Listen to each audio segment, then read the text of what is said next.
Salut à tous, c'est WWFan, on se retrouve pour une nouvelle vidéo. Et aujourd'hui, on va faire les résultats de WWE SmackDown du 18 décembre 2020. Les commentateurs sont Michael Cole et Corey Graves. Ce soir, c'est WWE SmackDown. Le showplay démarre avec une vidéo sur ce qui s'est passé la semaine dernière entre Kevin Owens, Jey Uso et Roman Reigns. Les commentateurs nous souhaitent la bienvenue et Kevin Owens arrive sur le ring. Il prend un micro et dit à Reigns de venir. Le champion universel ne vient pas et Owens dit que la semaine dernière, Reigns a envoyé un message à sa famille. Il a parlé avec sa famille cette semaine. Il leur a dit de ne pas regarder le match à TLC. Owens a peur de la façon dont sa famille va penser de lui et le regarder après ce qu'elle va faire à Reigns ce dimanche. Il a entendu Roman Reigns dire à Jey Uso qu'il s'en fout de la façon dont ses fils le regardent. Si les enfants de Reigns le jugent par ses actions ces dernières semaines, ils savent que leur père n'est rien d'autre qu'un hypocrite. Reigns l'a attaqué dans le dos et il a utilisé des membres de sa famille comme pions. C'est pathétique. À chaque fois que Reigns regarde dans le miroir, il sait qu'il n'est pas celui qui est au bout de la table, c'est un lâche. Paul Heyman apparaît sur l'écran géant et dit à Kevin Owens que Roman Reigns viendra lorsqu'il le voudra.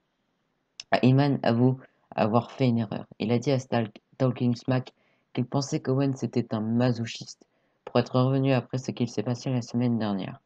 Reigns est un sadique, surtout quand c'est pour le mettre au sol. Kevin Owens n'est pas un masochiste, c'est un martyr. Il est prêt à n'importe quoi pour devenir champion universel. Il devra être éliminé. Kevin Owens reprend la parole et dit qu'il en a assez entendu de Paul Heyman. Il va aller chercher Roman Reigns. Dans les coulisses, Adam Pearce tente d'arrêter Kevin Owens, mais ce dernier va tout de même à la porte du vestiaire de Roman Reigns, qui est fermée. Reigns fait son entrée avec Paul Heyman. Kevin Owens regarde la télévision, tandis que Roman Reigns prend un micro. Il ne veut pas blesser Kevin Owens ou sa famille. Owens vient ici et dit que Reigns est un bad guy, mais ce n'en est pas un. Il fait ce qu'il faut pour être le gars. Quelque chose qu'il ne comprend pas, qui est au-dessus de sa paye et de son niveau. Il va montrer qu'il est un good guy. Il va lui donner la même opportunité qu'il a donnée à son sang. Owens n'a qu'à le reconnaître en tant que chef de tribu. Le reconnaître comme étant celui qui est au bout de la table. S'il ne le fait pas ou ne peut pas, il va le terminer. Il ne pourra pas aller à TLC ce dimanche. Euh, et il ne sortira pas d'ici ce soir. Qu'il s'excuse et dise les mots que Reigns veut entendre. Kevin Owens arrive, mais Jey Uso l'attaque par derrière sur la rampe. Euh, Reigns se joint à lui, mais les officiels finissent par arriver pour les séparer. Dans les coulisses, Jey Uso dit à Roman Reigns que Kevin Owens a compris le message. Reigns lui dit que Kevin Owens ne va pas écouter et il ne va pas arrêter. Que Jey Uso le termine, il ne veut plus le revoir. Donc c'est un match par équipe pour le titre de SmackDown. Donc les Street Profits contre Dolph Ziggler et Robert Roode. À la fin du match, Mandesford fait un roll-up sur Robert Roode pour la victoire. Donc les gagnants sont les Street Profits qui restent toujours champions. Dans les coulisses, Kevin Owens marche et Jey Uso l'attaque avec une chaise puis lui dit de rester au sol. Donc c'est un match par équipe. Les Riot Squad, donc Ruby Riot et Liv Morgan contre Billie Kay et Tamina.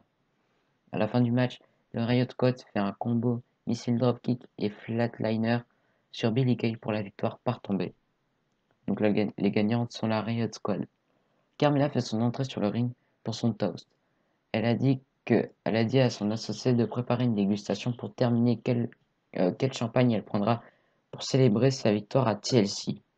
Les gens à la maison se demandent si elle célèbre trop tôt. Mais on est assis à la maison dans un foutu canapé pendant qu'elle boit du champagne qui vaut plus de chiffres que notre numéro de téléphone. Sacha Banks a tout fait. Elle est rapide et agile. Mais lorsqu'on parle d'intelligence, elle est faible. C'est son plus long règne à présent. Elle se noie sous la pression de ses propres attentes.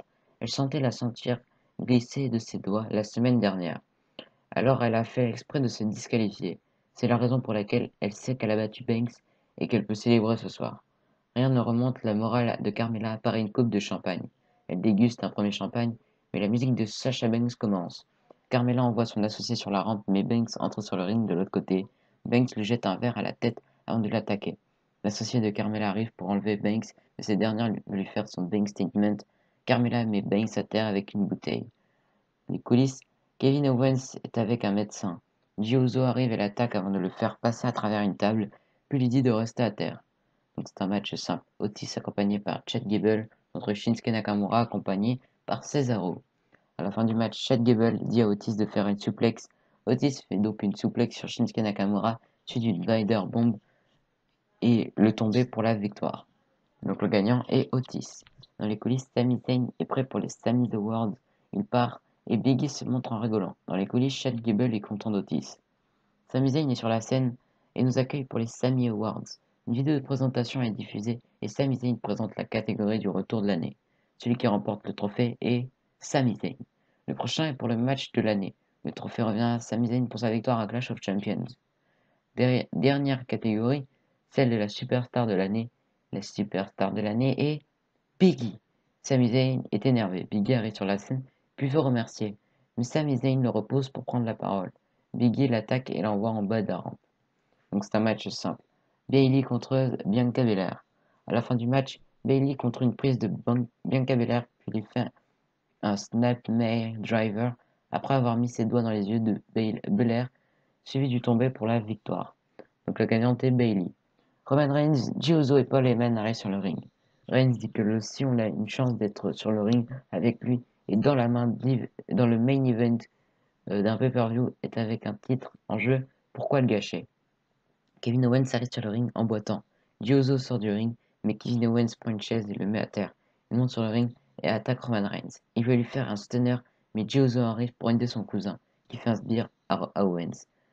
Reigns met des coups de chaise à Owens, tandis que Jey monte 2 tables sur le ring. Roman Reigns envoie Kevin Owens à Jey. Ce dernier lui fait un spinebuster à travers une table. Reigns le relève et lui fait un Samoan drop à travers la seconde table. Jey met 2 autres tables sur le ring, ainsi que 2 échelles et des chaises. Owens se retrouve en dessous de tout. Roman Reigns, Jey et Paul Heyman partent dans la Gorilla Position. Kayla Braxton veut lui poser une question, mais on voit Kevin Owens se relever dans la télévision. Ils partent dans les coulisses et Kevin Owens dit qu'on ne peut pas l'arrêter. Il remportera le titre universel à TLC ou va mourir en essayant. Le show se termine ainsi. Donc voilà, c'était tout pour les résultats de WWE SmackDown du 18 décembre 2020. Donc je vais vous faire les résultats de WWE TLC. Allez, abonnez-vous, lâchez des pouces bleus, des commentaires. Allez, bye.